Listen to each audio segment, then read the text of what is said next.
There they go, the clown and the two thugs.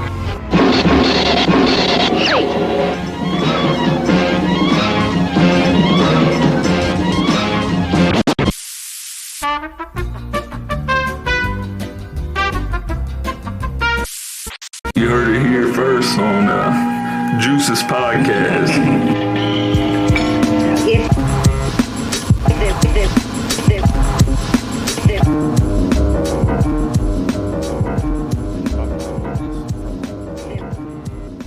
Since the beginning of the year. I know. It's taken like 9 months. Hey, but it's finally here. Yeah.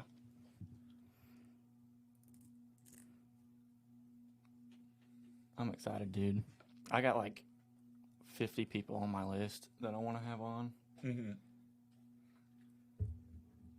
But yeah, I'm excited.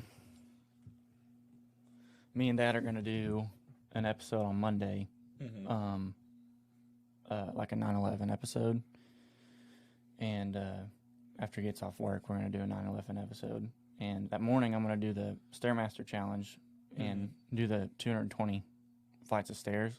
And Dad has body armor that I'm going to wear. So we'll see how that goes. Shoot. Tell you what, Shador is should.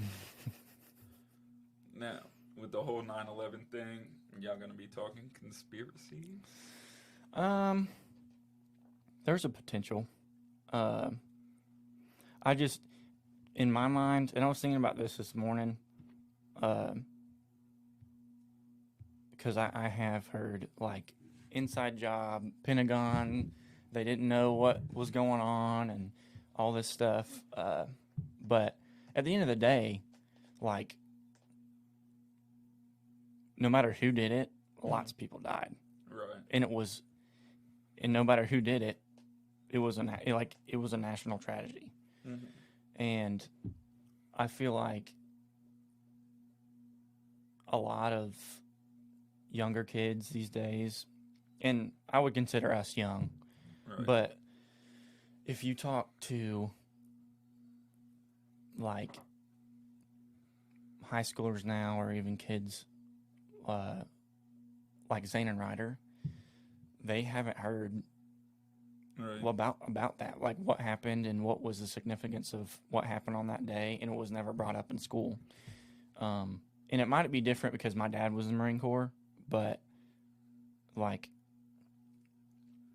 we knew from a very young age like what happened, what went down. Not necessarily like conspiracy part of it, Mm-hmm. but like it was just not a good day. It was a bad day, Right. like for the whole nation, and it was a day that I feel like brought a lot of people together, Mm-hmm. and it was the first time in a long time that that had happened. Right. And it didn't matter. I'd say for a lot of people, it didn't matter what church you went to. It didn't matter what the color of your skin was. It didn't matter where you're from and all this stuff. It was just like it was a band together thing. Mm-hmm. And in my mind, no matter who did it, I think that was still the effect of it. And now it's just like when you talk about it, not a lot of people, like every year on 9/11, people will say, remember, like the hashtag post. But it doesn't resonate. It doesn't resonate. But also I feel like less and less people like talk about it every year. And I don't know why. It has been 22 years. But it's just weird to me that it is talked about less and less every Really? year. And I don't know why. I don't know why it's not talked about, and I don't think it's talked about enough because there's still things we don't know, and there's Who's an attack on us? Yeah. I don't understand why it's not talked about because, I mean, we still talk about the world wars. Mm-hmm. We still talk about the Civil War. Yeah. You know, we talk about border control. Yeah. And that's a big topic. But I don't understand why we don't talk about taking care of our own. Ooh, that is our ball. That's big. And they're in field goal range. That might have been the game changer. Yeah. No, it would be cool if they played at TCU, beat them, and then they haven't even played at home yet. Like a regular season game, they haven't played home yet. Oh, they're not at home right now? I don't think so. I thought they were in Nebraska. I don't know. No, they're home. My bad. Yeah. I feel like that's a game changer too, because the crowd gets into it. I read something that first time in forever that the stadium has been sold out. Yeah.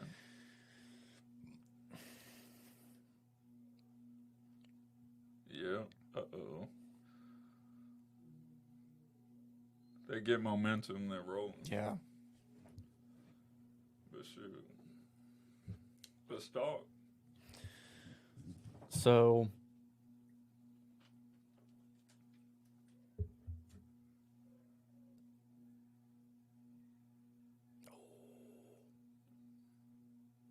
I thought it was a fumble for a second. So backstory. We became acquainted in like 2016, maybe. Maybe. With basketball. Yeah. Gotcha. Maybe. Like we just knew who each other were. Right.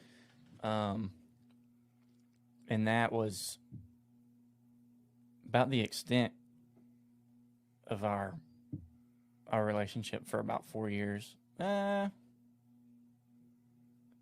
Maybe 5, because I feel like I started working at Planet in 2020, late 2020, and it may have been late 2020, but you and Gabe started working out there, and I'd see y'all come in, and I don't know how it came up or why, but you just came in one day and was like, "Yo, I'm going over to Vessels if you want to come work out with me." I was like, "Bet," because I don't even remember.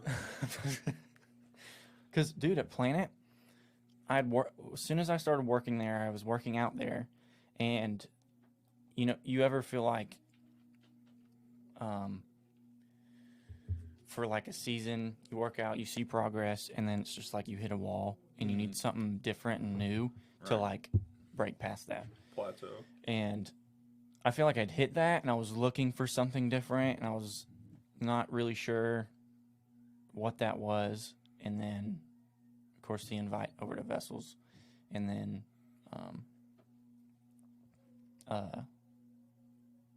we worked out there for a little over a year. Yeah. And I feel like both of us had crazy progress there. Yeah. And then, so yesterday, the 8th, I got one of the 1 year ago today things. Oh, I was in the memory. gym. Yeah, I was in the gym, and I was doing lat pulls, and I had 245s on, and I like went to failure and was like 8, and I was aesthetically fit, like lean. You could like see some definition, but like I was still pretty small. Yeah. And I was probably, and I was looking at it like 10, 15 days later, I weighed in. It was the first time I weighed in at 200. And my legs were twigs. I feel like looking back on it now, my legs are still twigs, but still. And then shortly after that, we made the jump over to Primal. Yeah. And so I did like a before and after thing. So I did lat pulls 1 year ago yesterday, and then I did it again yesterday. I did it like side by side, and it was like 9-day difference. I'm not like crazy definition or nothing, but like size wise. And I still don't think I'm that big, but it's just a work in progress. And also it's a lack of consistency and all that stuff, and you know how that goes. And For sure. but all you can do is just get back into it. You can't just like make excuses and you know.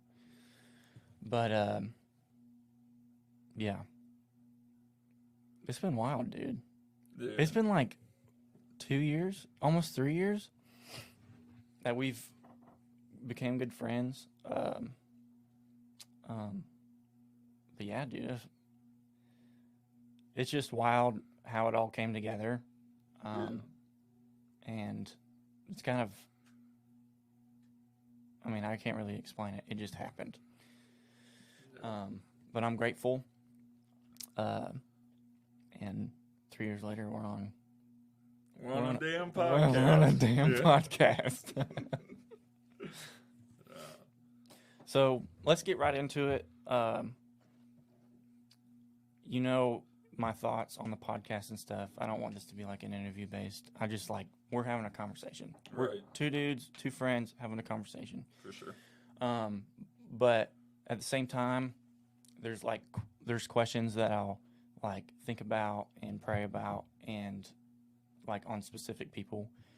And one of the things, like, and I was talking to you the other day at the gym, you're an athlete, you're a hard worker, and a lot of people forget that you're a dad and a husband as well.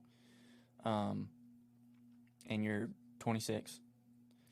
27, that's right. Yeah. I feel like just a lot of people forget that side of you. So I wanted to like kind of dive into, because it's foreign to me, like being a young father.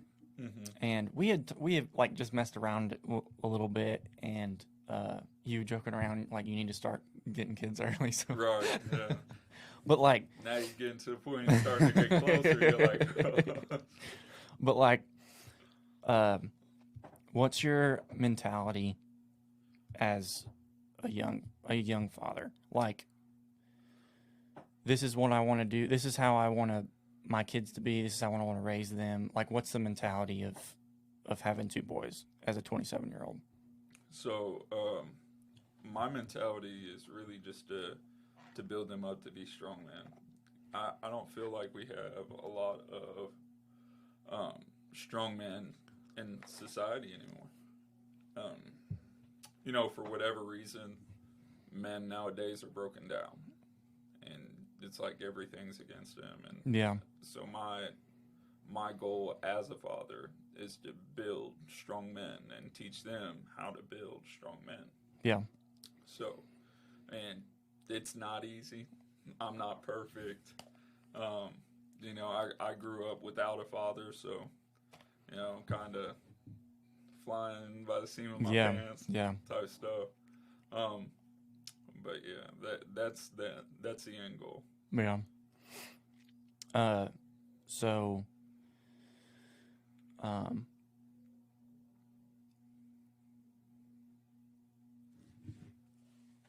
without a dad growing up, and you know, you had talked about them things about being good, solid men, good, strong men.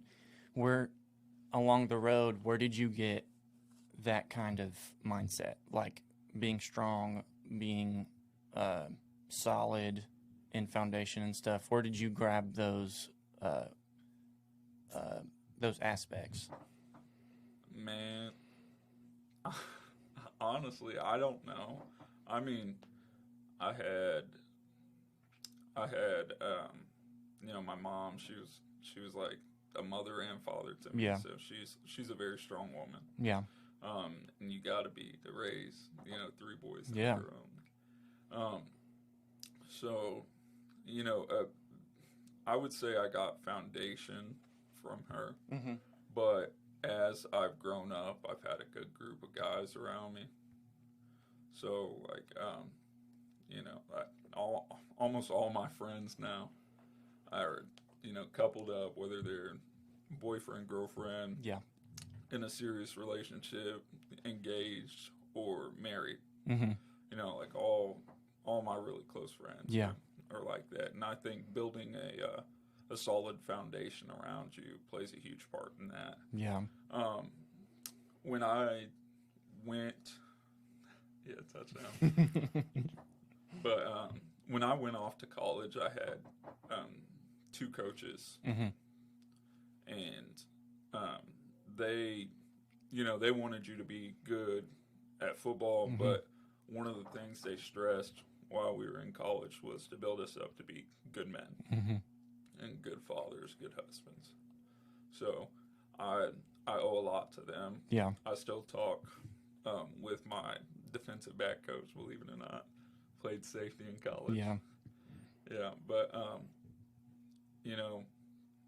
so that probably set the foundation. My wife has a good family. Her parents have been together forever. Mm-hmm. So I got to see that too. That probably played a role. And then when I moved to Springfield, we had a group of guys. We called it Men Days. Mm-hmm. And Caleb put it together, and it's just guys getting together doing man stuff. You know what I mean? Like we would go and play airsoft or something, and then afterwards talk about God, Mm-hmm. what men are supposed to be like, Yeah. and break off, eat together, Yeah. socialize. Yeah. And that, I think, is such a cool thing. Yeah. You know? I think it's also in like today, and for some people, I feel like, and I can attest to this. Just having, like you said, like a solid group of guys to be around with, that build you up and then you build them up in return. It's just like, and it's not like I'm getting this from them and they're getting this from me. It's just like it's a mutual, Right. like it's just a mutual building of each other. And I feel like it's missing with a lot of guys, or at least, I would say people in general, yeah. That's wild. And and I can attest to this too, just being in the wrong crowd, and when you're constantly around that, not positive influence, not building each other up like on a daily basis, it'll wear on you. And I don't think it's very good for a single man, like singular man, not like single in relationship, but like a singular man to be alone,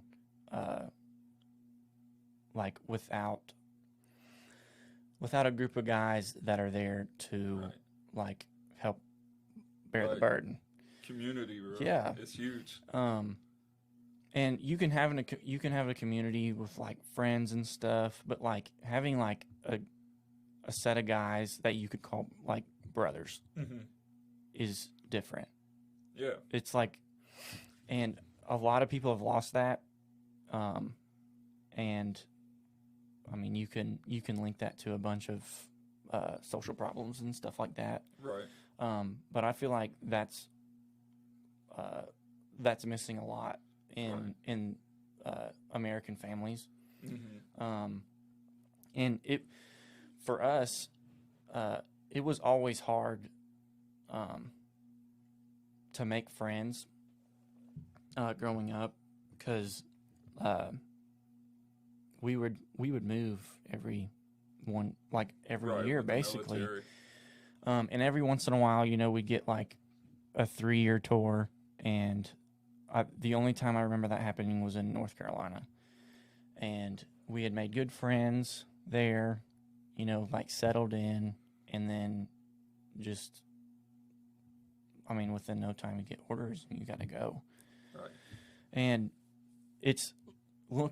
as a kid, I didn't realize it.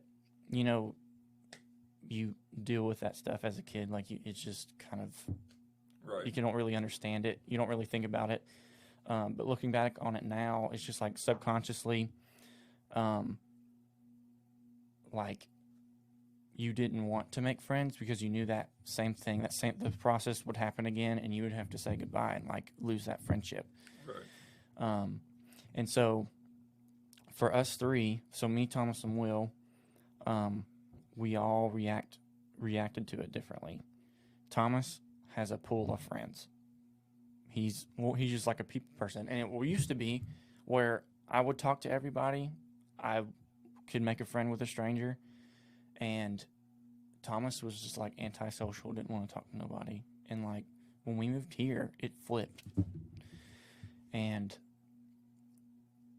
there was a lot of times I tried to find those guys that were solid, and I just could never find them. And of course, me and Dad were involved with Men's Encounter, and it was a fantastic ministry, and it had that stigma of having a group of guys that you just do life with. And it was just hard for me because when we started going, I was 17 years old, and I'm talking to a bunch of guys that are like 40s, 30s, 40s. It's hard to relate to them. It's still good friendships, good people. Mm-hmm. It's just harder for me as a 17-year-old, not even a full adult yet, just trying to deal with stuff. And I can't really get good feedback with someone that's 20 plus years older than me. Not saying they're old or whatever, but it's just hard. Because they can't relate to your situation. And they can in some things, but it is different. They live that life in a different time. Yeah. But, maturing and growing, I had to learn the hard way who my people were. And though it's few, it's like they're worth it. And like right now, I probably have a handful of friends that I would call friends, but they're not like my brothers. Right. My cousin Cade he's a brother to me. Mm-hmm. I would take a bullet for him, and same for you too. And aside from Thomas and Will, that's it. And it's just harder because I feel like a lot of people don't take it seriously. To like, really know what's going on, and and they also have the mindset of wanting guys around them that can build them up too. You'd be a positive influence. It's just lost, and it took me a while to figure that out. But I got it now, and even through hardships and stuff, I feel like someone's got my back. You know what I mean? Right. And like having two guys that'll be there for you, that'll be there for you is way better than having 50 guys that are just your buddies. Right. You know what I mean? For sure. And I don't know. Do you feel like that's society? Like that's why it is the way it is? I feel like it's one of the aspects. It's one of the things that is contributing to it, along with, just being masculine today is told, like everybody's told it's bad. Like being masculine is toxic. Toxic masculinity. Yeah. And I ain't never heard of toxic femininity. No. There's plenty of that, dude. But no, I don't have a problem with feminists or anything like that. No. I grew up under a strong woman. Yeah. And that still ended up being a strong man. Yeah. Any friends that I have that are women are strong females. Because one, you got to have a strong personality to deal with me. That's how it is. But there's a balance, and me as a Christian, I believe in that balance, and I believe it was put there for a reason. Yeah. And I'm not saying that we should have complete gender roles or anything like that, but I do believe that the man is supposed to be the leader. And that we're supposed to lead by example. Yeah. It's not always easy, and we're not always perfect, but that's what we're meant to do. Yeah. And so along with that, you know, in today, masculinity is very frowned upon. But along with that, fatherless homes and, you know, the homestead of a family has changed so much in the last 20 years. Mm-hmm. And it's just different, and all of these things just come together, and it just makes the people of 2023. But those are like really big issues, especially in America, with how things are going now. You can link a lot of issues to those kind of things, and but to me, I'm gonna go back to the masculinity thing. Like, to me, I feel like that popped up within the last, like, 3 or 4 years. Before that, I can't say I heard of the term toxic masculinity. And also, and even though I feel like masculinity it's kind of still tampered with, because, like, a lot of people lose the meaning of what it is to really be a man. Right. And I feel like being a leader is one of those things of, like, you're being a man. Like, a real man is a leader. Mm-hmm. A real man is vulnerable when he needs to be, and he's not vulnerable when he doesn't. Like, he knows the difference. A real man is responsible. A real man is respectable, and a real man has work ethic, good ethics. And today, masculinity is associated with big muscles and being hard, there's still aspects of being a man, but it's more of the physical things of being a man, and also along with, I'm a man, you're supposed to do what I say, and all this stuff. Right. Because there are those guys out there that women need to obey me, because I'm a man. Right. Like, And y'all have to fall in order, and that's still kind of, but in a way, it's kind of correct. But, like, there's still, like you said, a balance. They take it to the extreme. Yeah, there's still a balance. You can't. This world doesn't work with just men. Mm-hmm. This world doesn't work with just women. It's a balance. It goes together. That's how God made it to be. But there's things that were meant to be responsible for, that men were made for, and that image has gone away. Right. And but it doesn't, like I said, just the last 3-4 years, it's like, Right. it's just crazy now. And I think it's weird because I feel like there's been such an absence of masculinity, but they're still accusing us of having all this masculinity. Yeah. But It's because they have the wrong idea of what masculinity is. yeah, You know, to me, masculinity is raising your family. yeah, You know, to me, masculinity is protecting your wife. And when I was growing up, that's what I was told. Like, we're leaders. We're built to be bigger. Like, genetically, guys are bigger. yeah, You're supposed to be the protector. yeah. Like, I mean, literally, genetically, the makeup of your body, you're bigger. yeah. I mean, some guys are small, and I don't know what's the deal. No, I'm just kidding. But, you know, typically, guys are bigger than women. Yeah, yeah. So, It's just, it's weird. The Very. world now is just weird, dude. It's odd, it's weird, and it's scary.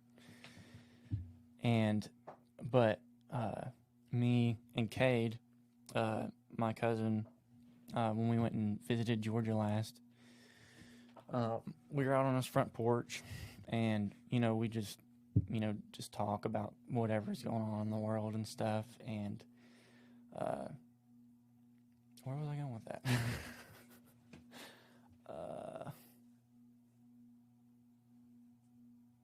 13 zip. No. Yeah. So I feel like there's so much going on outside of yourself. There's so much in play. There's so many moving parts that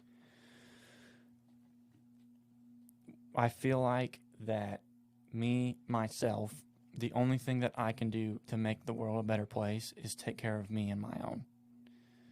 If I protect my family and I try to discipline and raise my family to, go out there, protect you and your own, but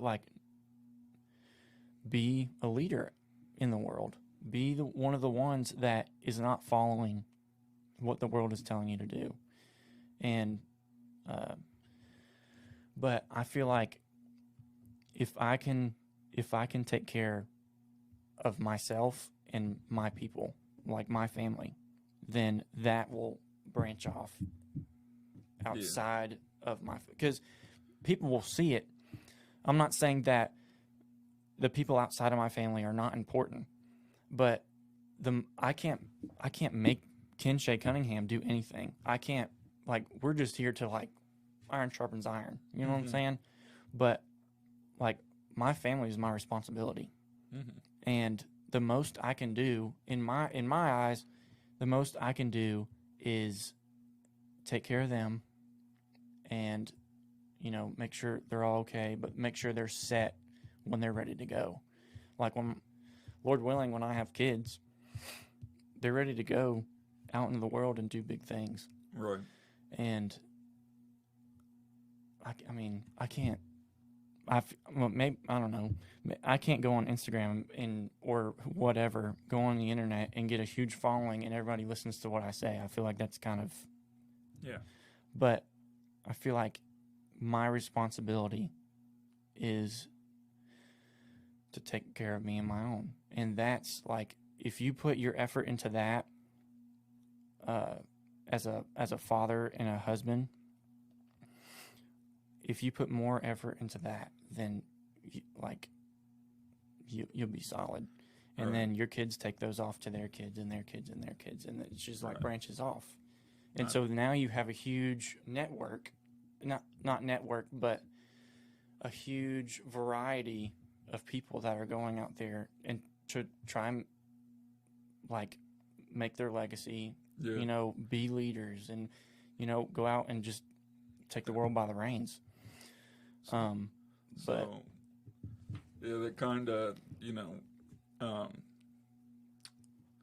I'm friends with a couple people who make a lot of money. Yeah. And, I've talked to them and, I'm like, how do you run a business? How do you make yourself successful? And he says, well, what you do is you started it, you go out, and you try to replicate yourself. Yeah. So with kids and your family, you're essentially doing the same thing. Yeah. Why does a wife, a girl choose a man as her husband? Because she sees a future with him, right? Yeah. When you have kids, you want your kids to be like the father, right? Yeah. That's why you choose that father. Yeah. So it's our job to lead by example. Yeah. and Not that they have replicate. to be just like us, Right. but that my dad did the best he could as a dad. He did a phenomenal job as a dad. And the best we can do, I say we, because I'm not a parent yet, but I feel like the best we can do is the best we can do. Mhm. We're not perfect. Right. We won't be perfect. And they don't have to be spitting images of us, but what the goal is these characteristics, these things that we want to implement them, discipline, respect, leadership. These things that our wives are looking to us as, our future kids are looking up to. Mm-hmm. These things that are being carried down generation by generation. But yeah, I honestly didn't even think about that. The wife looks for a man that she sees a future with, and then their kids, It's weird.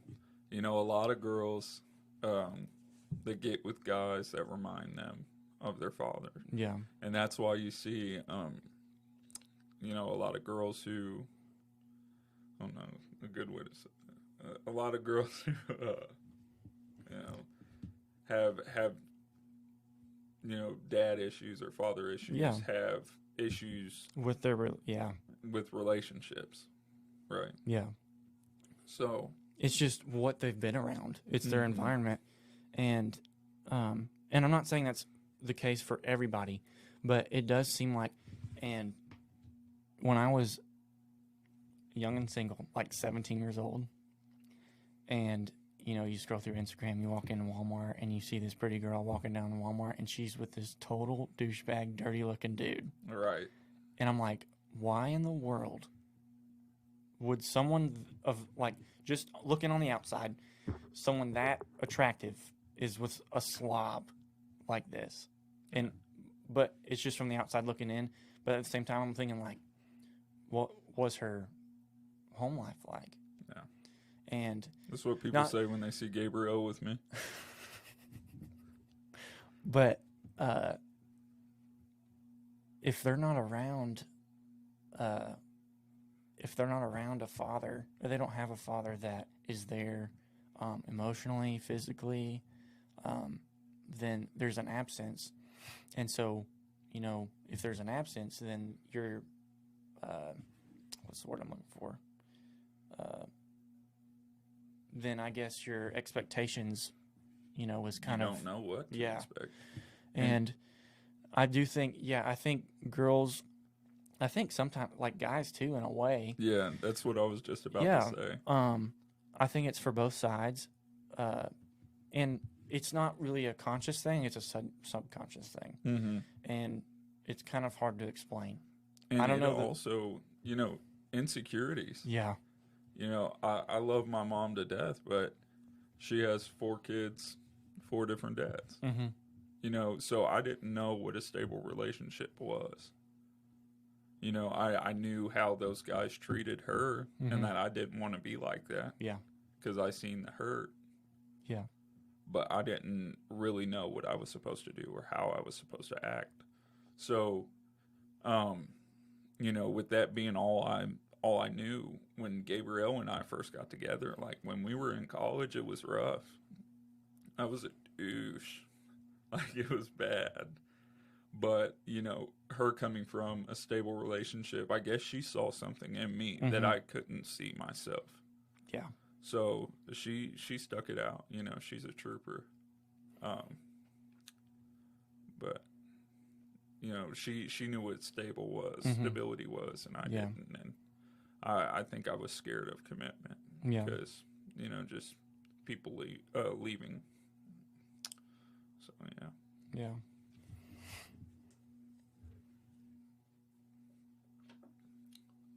It's rough,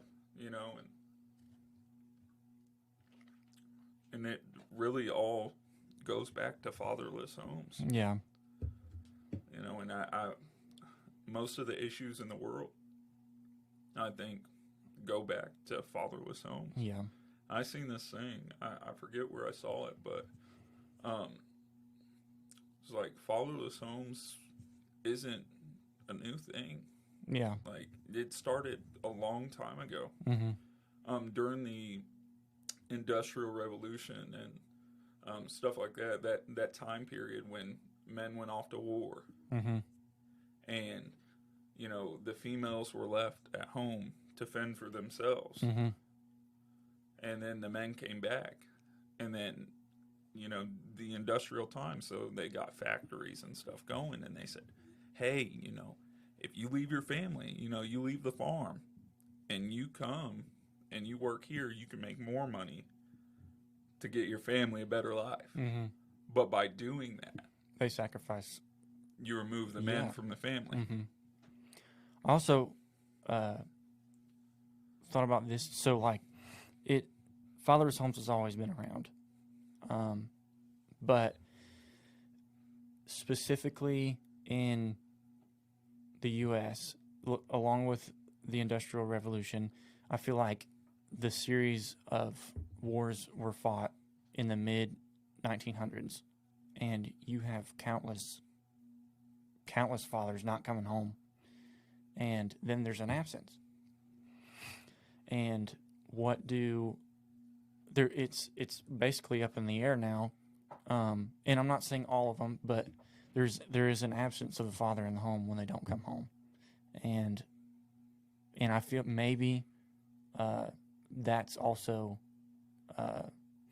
something that led to the rise of fatherless homes. Like, just their fathers weren't there, and so that the loyalty and those aspects of fatherhood weren't instilled in their sons. And I don't think that's looked for all of them, but I feel like that's also something that contributed to it. Right. But Dude, so in English, I'm doing this research assignment, and we're researching different countries and their economy and their government and just their population, everything. Country I'm doing is Singapore. Mm-hmm. So cool place. I want to visit there. They're a place where it's densely populated, but it's not very big. Mm-hmm. It's a series of islands, kind of like Hawaii. They keep families together. Mm-hmm. And family is something that is very, very important to them. Like, the government keeps families together. Yeah. I feel like, our government is corrupt, Mm-hmm. and that plays a big role Yeah. in our lives. So, their government, they say, hey, if your parents are widowed and, whoever wants to move closer to you, Yeah. we'll give them a grant, Yeah. to move closer to you. Yeah. Well, in the U.S., they say, Yeah. your husband's gone, your wife's gone. Yeah. And I'm not saying there's not fatherless homes everywhere, because there are. Mm-hmm. Like, everywhere in the world there are fatherless homes. But it seems to be more prominent in the U.S. because of those things. Than anywhere else. Yeah. It's wild. But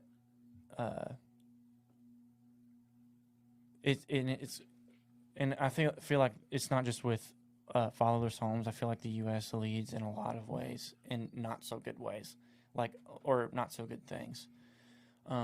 Like our education is it's like 25 or something. Other countries, they learn to be bilingual in kindergarten through second grade. Yeah. I'm like, what? I'm 27 and Yeah. I can count the number of Spanish words I know on my hands. But it's like when growing up in school, when my parents are growing up in school, handwriting was a big thing. Cursive writing was a big thing. And even there was an aspect of, let's prepare these kids to go out in the world. And so they were taught simple things like how to write a check. That's not a thing anymore. It's not. And, dude, growing up, when I was in school, there I still did handwriting and stuff. My handwriting is shitty, but I, I had the have- worst, the second grade teacher ever. No offense to her, but I had handwriting, I had cursive writing, and we had a computer lab class for like an hour, and we were just taught how to type more effectively. But now Zane and Ryder are in school, and your boys are in school, and they're not taught handwriting. Cursive isn't even a thing anymore. Yes, dude. That's wild. You know, every kid has an assigned like iPad. Yeah. What in the Chromebooks, world? dude. Yeah. And I went to East Central. I was in this education class, and it was like educational technology or whatever. And so basically, what he did was he had this assignment. He would ask us like, what kind of education do you want to get into? One person would say kindergarten. One person would say high school science or whatever. And so I'm sitting there as a physical education teacher, and he's going, how can you implement technology in your classroom? I was like, I'm in a gym. Movie days. And so I had to come up with some off-the-wall stuff, dude, to freaking pass that. Bro, why would I need to bring technology in a freaking gym? That's like the opposite of technology is like physical activity.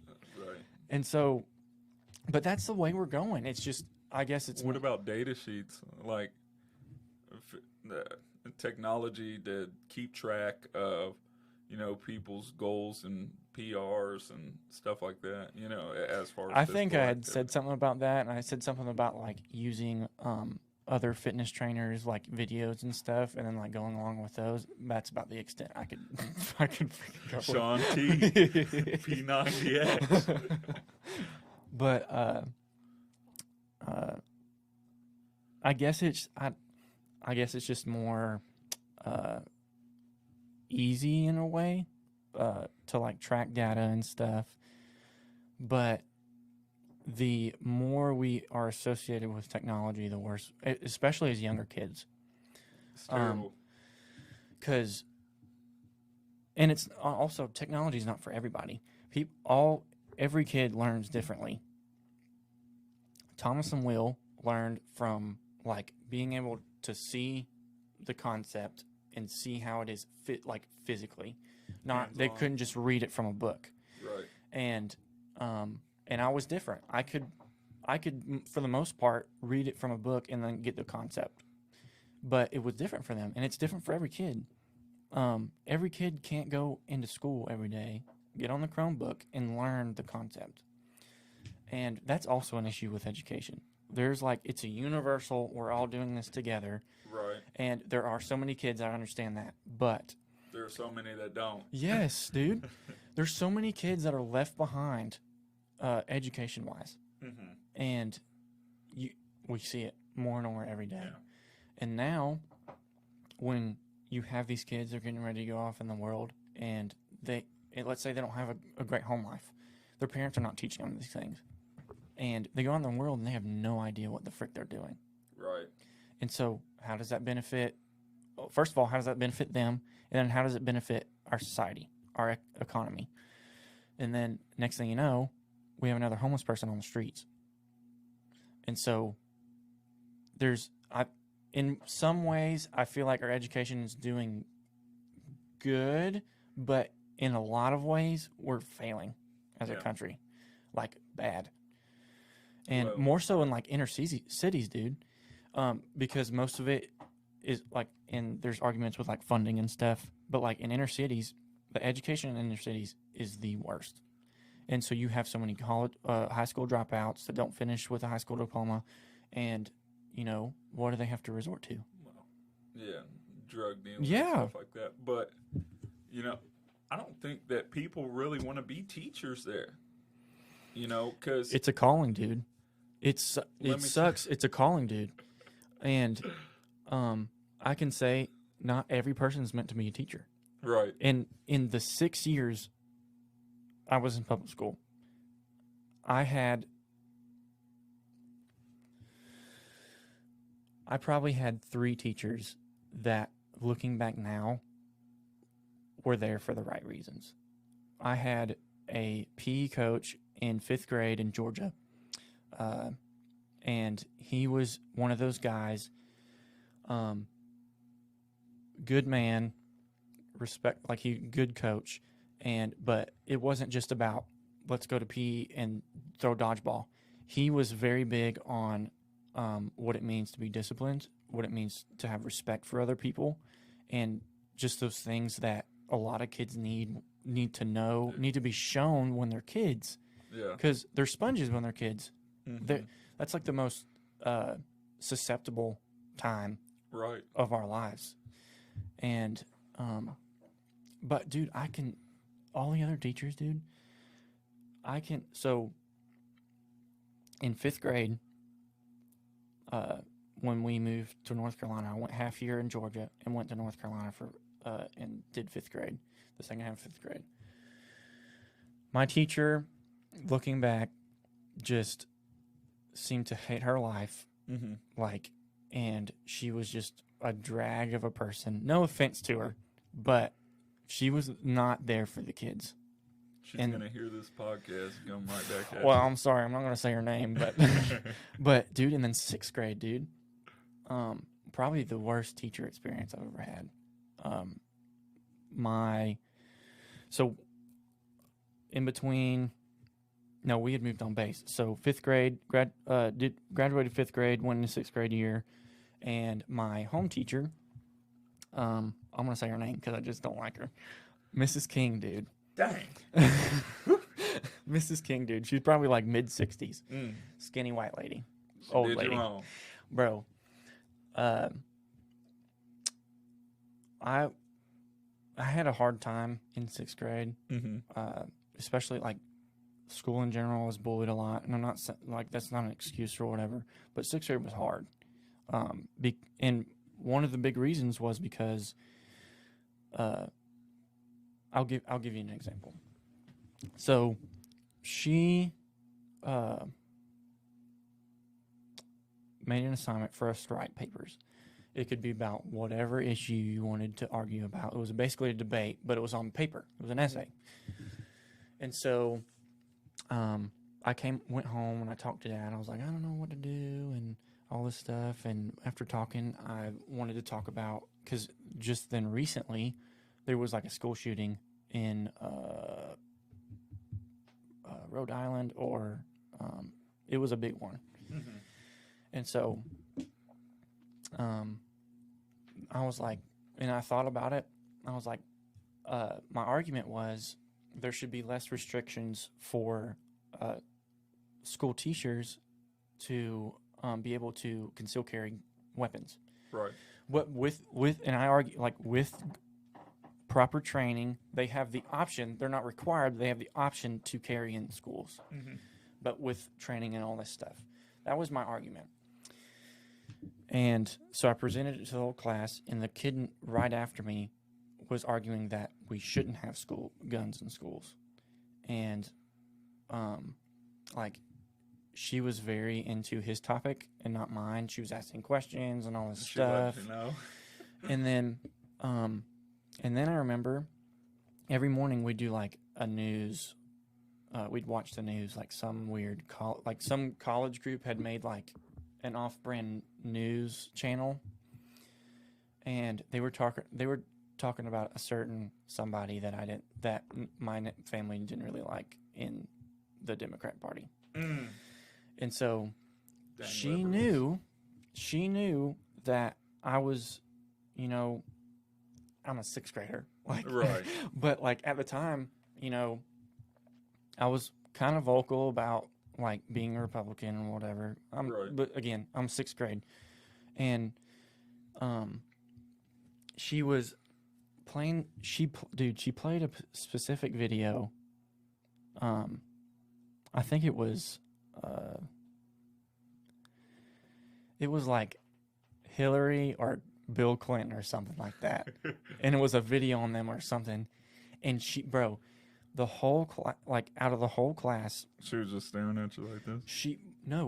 she was staring at me and she was like, "Do you like this, Jackson?" And she was pointing at me, dude, What? in the front of the whole class. As a 6th grade teacher? Yes, bro. And I'm like, who are you? Like, what kind of a teacher are you? Right. You have bigger problems than. Apparently not. You have to have bigger problems to deal with, and dude, that Yeah. that was awful. And I can't imagine if a kid went through that every year, what their experience is like. And Yeah. I'm looking back now, I'm like, I probably wouldn't have survived high school. Right. Like, I'm serious. I probably would be physically dead today. And it was perfect timing. And I miss the aspect of sports and stuff like that. That's literally the only thing I missed about public school. Mm-hmm. But I had such a series of bad teachers that, like, it tore into my, like, self-esteem as a young kid, and it just didn't do me well. And it's not just teachers, though, too. It's everything. Cops, nurses, doctors, teachers. Mm-hmm. You can. The list goes on. There's a lot of people that are not in it for the right reasons, Right. and those are the ones that show. See. And those are the ones that mess up the whole place too. See, it's crazy because, so I had an experience in 6th grade, but basically it was the exact opposite. So I had a really rough upbringing. Mm-hmm. I had a lot of personal issues, a lot of anger, with my father absent. And I expressed that at school, and one day I was in 6th grade. I was in lunch detention, and this lady came up to me, and she's like, "Hey, I want you to try out for choir." I'm like, "What?" She's like, "Look, I know, you're too cool for it, but if you come to practice, I'll give you a pack of gum." And, so I love gum. So I went to practice. But, come to find out, her husband was a principal, Mm-hmm. and she was a music teacher. And he told her, "Hey, Ken Shea's a good kid. He just needs some help. He needs some direction." Yeah. And that teacher, Miss Elsie, she wound up being like a second mother to me. Mm-hmm. Really, like, I invited her to my wedding, like, Yeah. and she was there. Yeah. Like, it's that kind of relationship, those kind of teachers, and she literally changed my life. Yeah. And she was my choir teacher from 6th grade. She moved up to junior high. I had her in 7th and 8th grade. She moved up to high school. I had her through high school. Heck yeah. Like, she was my rock. Mm-hmm. She helped me fill out my FAFSA for college. She took me on my college visits. And my she's a single mom. Mm-hmm. She's working 2 jobs. Just to pay the bills, so she couldn't help. But Miss Elsie did. She did a lot. Yeah. And when I got with Gabrielle and brought her back home, I took her to meet my mom. I also took her to meet Miss Elsie. Oh, yeah. So, and I had honestly an abundance of coaches too, Mm-hmm. that were rocks for me. Yeah. My head coach, he wasn't a bad guy. He was pretty good in high school, but Coach Frank's my defensive coordinator, he was actually the head coach for Rolla for a little bit. Uh-huh. When I was a freshman, I had him for PE, Mm-hmm. and he heard me talking about girls one day, and he was like, "What the hell are you doing?" He's like, "Can you imagine, if you had a daughter and somebody was talking about her the way that you're talking about these girls?" Yeah. And, and just stuck with me. Mm-hmm. Dude, he made me run so much. I will never forget it. But, just the influence Mm-hmm. that had on me and my life and the way that I view women and the way that I talk about women, Mm-hmm. was huge. So I'm very thankful for God placing those people in my Yeah. life. And it's different. It's different walks of life, different people at different places at different times. But God knew you needed those people in your life to be where you are today. Right. God knew that I needed those shitty teachers growing up to be where I am today. Right. And it all works together. It sucks sometimes, but it all works together. But that's also why one of the big reasons I want to be a teacher. Like, the absence of that in school made me realize how many other kids go through that every day. And Mom's always talked about, being on a mission, being an evangelist, like spreading God's word and stuff like that. And my response to that is, like, going to school every day with these kids is like the battlefront. It's like the battle. Like, you're in it with these kids. Mm-hmm. When these kids are coming home from the worst homes, or coming to school from the worst homes, it's not necessarily the job we're paid for, but I just feel like there's a calling for that. Like, I feel like I'm called to be someone that is uplifting, that shows discipline, respect, and shows those aspects to these kids that need it the most. Right. And that's just one of the big reasons I want to be a teacher. There's other things and stuff like that, but like, that's a really big reason. And I feel like I'm called to do that. I feel like that's where I need to be. And yeah, he's mad.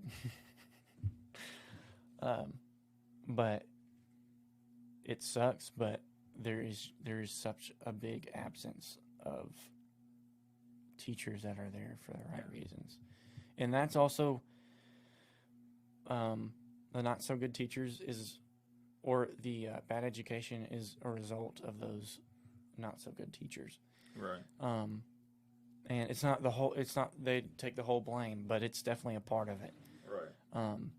And then back to the education thing, we're losing funding to bring in good teachers. We're losing money to all these other things, and it's not just money, but like the way the curriculum is going, it's like we're raising clones.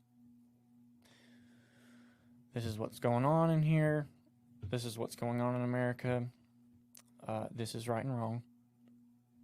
Toxic masculinity. Yeah. You are one-sided. You pick one side and you stay on it. Right. And they're basically programming these kids to follow the narrative. Right.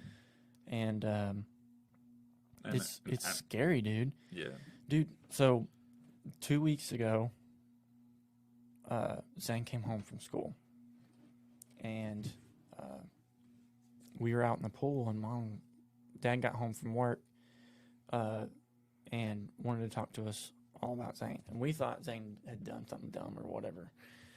But turns out, so Zane's in 4th grade, and because they were both homeschooled last year, so he's in 4th grade, and he told Mom on his way to school about this kid named, I'm not going to say his name actually, but this kid, so him and his friend were playing, and then this other kid and one of his friends were like somehow come in on the scene.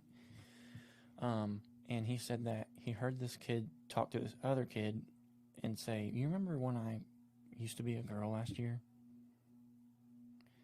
And the other kid was like, "Yeah," and he was like, "Are we friends or no? Because I was a girl last year." And that like, it's kind of hard to get out of a 10-year-old, but basically, they had talked and Zane had overheard, and these kids were talking. This kid was trying to convince his friend that he was bisexual, and he was a girl last year, and now he's a boy,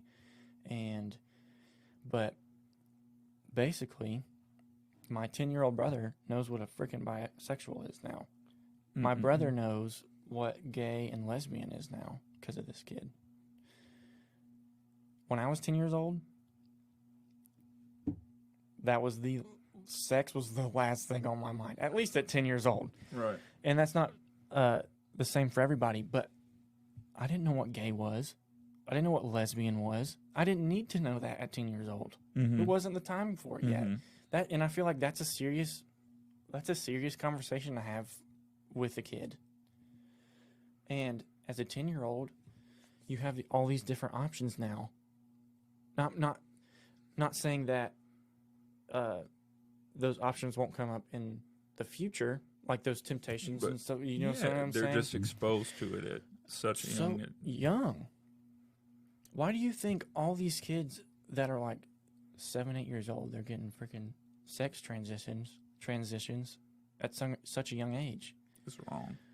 There's some of these kids are seeking attention, and they feel like this is the way out. Subconsciously, I'm not saying they're doing it consciously, but subconsciously, this from the outside looking in, that's what it seems to be looking like. Mm-hmm. It's just confusing to a 10-year-old. Is this right or is this right? And then you put all these things in a young kid's mind, a 10-year-old, that has no comprehension of anything outside of school and the house. And you take that and you put it in their mind, and now he just told me about it today again, right before you came. He said, and it was one of the players playing for Georgia, and his name, he had a name, and he said, that kid that told me that he was a girl last year, that was his name. That's what he said. I was like, sticks with him. And it frustrates me that my little brothers your kids are exposed to that now, dude. And but that goes back to like the teachers and stuff too, like regulating that and this. But it's also it all comes together, and our education system is just programming clones, basically, to follow the narrative. You know, this is right and this is wrong. And it's more about becoming better in social status than it is in education. Yeah. It's not about, I feel like it's not about education anymore. And I'm not saying that's for everybody, not all the schools, but it seems like school is not about education anymore. Right. And that's why we're in 30th place in the country, in the world. Right. And it's probably lower than that, to be honest. Yeah.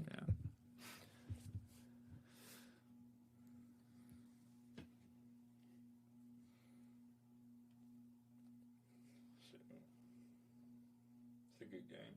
Yeah.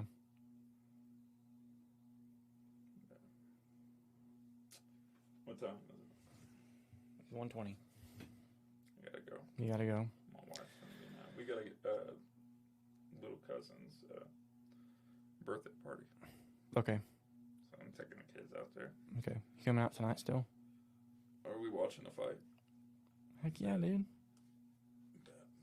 Alrighty. I'll see what Gabriel wants to do, because our kids are staying the night with grandparents. Alright. Well, that's a wrap. Episode 1, dude. Yeah. It's freaking awesome. Appreciate you having